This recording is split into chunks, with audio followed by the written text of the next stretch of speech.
Hello friends, welcome to my YouTube channel. मैं अजय अग्रहरी अपने YouTube channel Ajay tech non tech में आपका स्वागत करता हूं। आज मैं लेकर आया हूं अर्थिंग चैप्टर।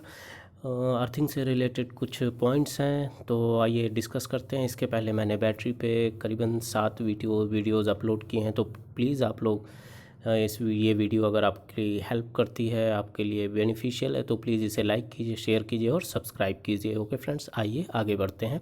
तो आज मैं लेके आया हूँ आपके लिए अर्थिंग चैप्टर। ओके फ्रेंड्स, तो आइए शुरू करते हैं। तो सबसे पहला पॉइंट है IS specification related to earthing to. कौन कौन से स्पेसिफिकेशन आईएस के हैं? आईएस मतलब स्टैंडर्ड ऑफ इंस्टीट्यूशन।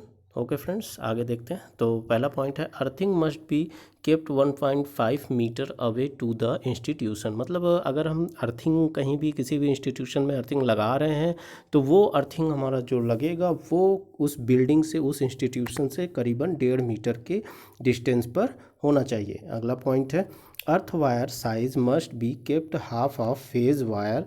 मतलब कि अर्थ वायर की जो साइज़ होनी चाहिए वो फेज़ वायर, यानी जो आपने सप्लाई का फेज़ वायर लिया हुआ है, उस फेज़ वायर की जो साइज़ आपने रखी हुई है उससे उसकी साइज़ के आधे से कम नहीं होनी चाहिए। ओके फ्रेंड्स, तो अगर ये कॉपर के लिए यूज़ कर रहे हैं तो कॉपर के लिए 3 mm स्क्वायर या 14 SWG का वायर होना चाहिए, और या आप GI का यूज़ कर रहे हैं तो 11 SWG या 6 mm स्क्वायर का होना चाहिए। ओके फ्रेंड्स, अगला पॉइंट है wire and the electrode must be same material. मतलब आप अर्थिंग के लिए जो भी वायर यूज़ कर रहे हैं या जो जिस भी मटेरियल का है, वो वायर और इलेक्ट्रोड दोनों एक ही मटेरियल के होने चाहिए। ओके फ्रेंड्स, आगे बढ़ते हैं।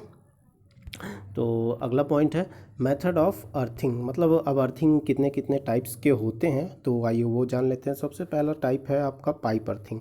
ओके फ्रेंड्स, पाइप अर्थिंग में आइए देखते हैं कौन कौन सा पॉइंट है। पहला पॉइंट है for safety purpose earthing wire must kept in GI pipe 12.7 mm dia and 30.5 centimetre under the ground. मतलब कि बोल रहा है कि ये सेफ्टी पर्पस के लिए अर्थिंग वायर को GI पाइप में, जिसकी साइज 12.7 mm डाया का पाइप होना चाहिए, उसको 30.5 सेंटीमीटर ग्राउंड में, मतलब अंदर एक ट्रेंच बनाकर लगाना चाहिए। ओके फ्रेंड्स, अगला पॉइंट है इसमें pipe and the electrode must be same material and must not be painted. मतलब जो भी इलेक्ट्रोड और पाइप या आप यूज़ कर रहे हो वो सेम मटेरियल का तो होना ही चाहिए, और उस पर किसी भी प्रकार का पेंट नहीं होना चाहिए। ओके फ्रेंड्स, अगला पॉइंट है this pipe must be of GI 38 mm dia. मतलब ये पाइप जो होना चाहिए वो ज़रूरी है कि वो GI का 38 mm डायमीटर का पाइप होना चाहिए, या फिर मोल्डेड या ढलवा आयरन, जिसे कहते हैं ढलवा आयरन ऑफ 100 mm डाया। या फिर मोल्डेड आयरन अगर आप ले रहे हैं या ढलवा लोहा ले रहे हैं, तो उस ढलवे लोहे के जो पाइप का साइज होगा वो क्या होगा, 100 mm डाया का होना चाहिए। और अगला पॉइंट है it must be kept with the holes on 90 degree angle.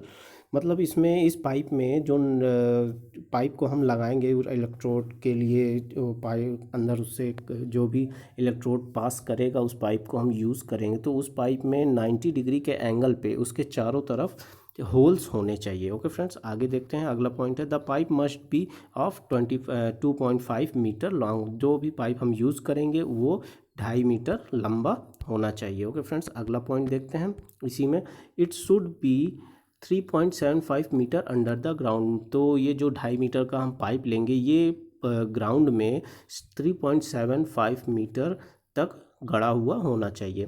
अगला पॉइंट है holes on the pipe must be 12 mm dia and 15 centimetre equal distance. मतलब पाइप में जो हम होल्स करेंगे वो होल्स 15 mm डाया का होना चाहिए और 15 सेंटीमीटर इक्वल डिस्टेंस, और सभी के बीच में जो इक्वल डिस्टेंस होनी चाहिए वो कितनी होनी चाहिए, 15 सेंटीमीटर। ओके फ्रेंड्स, अगला पॉइंट है pipe must be kept in 15 centimetre thick salt and rock coal consecutive layer. मतलब कि पाइप में जो हम इलेक्ट्रोड के साथ यूज़ करेंगे, उस पाइप को जो ज़मीन में हम गाड़ेंगे उसके चारों तरफ जो होना चाहिए वो उसमें सॉल्ट और रॉ कोल, यानी कि कच्चा कोयला और नमक की जो 15-15 सेंटीमीटर की लेयर्स होनी चाहिए।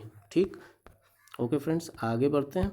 अगला अगला देखते हैं। अगला पॉइंट है दूसरा नंबर टाइप ऑफ अर्थिंग क्या है, वायर या स्ट्रिप अर्थिंग, वायर और स्ट्रिप अर्थिंग।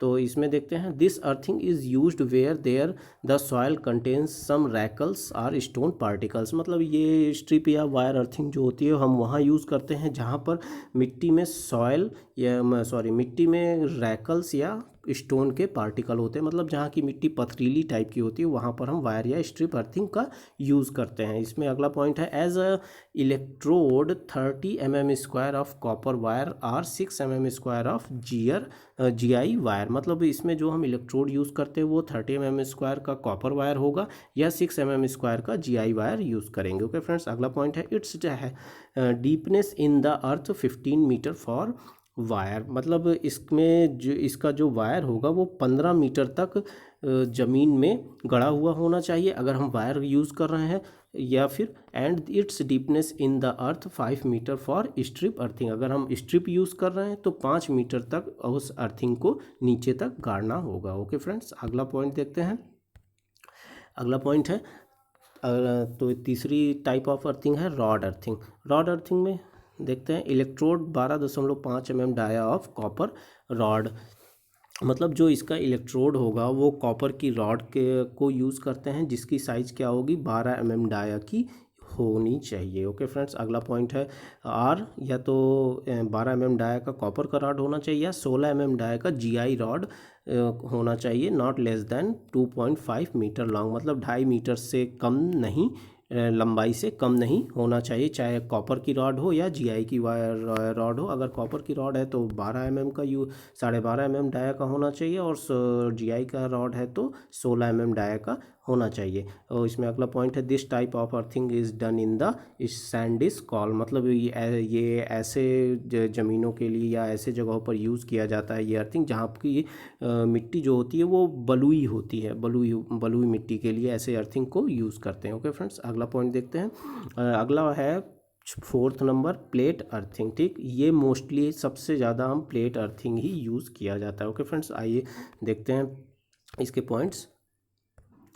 हाँ, तो इसका पहला पॉइंट है, इलेक्ट्रोड की जो साइज़ इसमें दे रखा है 60 centimetre into 60 centimetre into 3.15 mm of copper plate. मतलब अगर हम इसके में इलेक्ट्रोड जो यूज़ कर रहे हैं अगर वो कॉपर की प्लेट यूज़ कर रहे हैं तो वो उसकी साइज़ क्या होगी, 60 centimetre into 60 centimetre into 3.15 mm की उसकी साइज़ होनी चाहिए। नेक्स्ट पॉइंट है, आर या तो 60 centimetre into 60 centimetre into 6.3 mm of GI plate. मतलब अगर हम GI का प्लेट यूज़ कर रहे हैं तो उसकी साइज़ हमारी 60 into 60 centimetre into 60 centimetre into 6.3 mm का होना चाहिए उसका इलेक्ट्रोड। ओके फ्रेंड्स, अगला देखते हैं। अगला पॉइंट है, it kept straight 1.5 metre under the ground. मतलब इसे खड़े खड़े, मतलब कि इसको, इस प्लेट को लेटा के नहीं रखना है, इस प्लेट को खड़े खड़े 1.5 मीटर यानी कि लगभग 1.5 मीटर के अंदर ज़मीन में इसे होना चाहिए। ओके फ्रेंड्स, अगला पॉइंट है, it kept in the salt and coal layer or equal thickness and water condition. मतलब इसमें जो इलेक्ट्रोड हम लगाएंगे, ये प्लेट जो इलेक्ट्रोड के रूप में लगेगा उसको क्या होगा, सॉल्ट और कोल के लेयर में रखा जाएगा जो कि वेट कंडीशन में होना चाहिए, आखिर मतलब कि गीला होना चाहिए, उसमें पानी भी ऐड होना चाहिए। ओके फ्रेंड्स, अगला पॉइंट है, it the in the earthing that often uses anywhere. मतलब ये ऐसी अर्थिंग है ये हमेशा हर जगह आपको देखने को मिल जाएगी। ओके फ्रेंड्स, अगला पॉइंट देखते हैं। तो फ्रेंड्स, ये रहा आज का वीडियो हमारा, यहीं समाप्त होता है। तो बताइएगा कमेंट करके आपको वीडियो कैसे लगा, आपके लिए ये बेनिफिशियल है या नहीं है, या आप कौन से और टॉपिक्स पे वीडियो चाहते हैं। तो प्लीज़ कमेंट कीजिएगा, बताइएगा ज़रूर, और लाइक कीजिए, शेयर कीजिए और सब्सक्राइब ज़रूर कर दीजिए जो हमारे वीडियो पर पहली बार आए हैं। So friends, please share, like and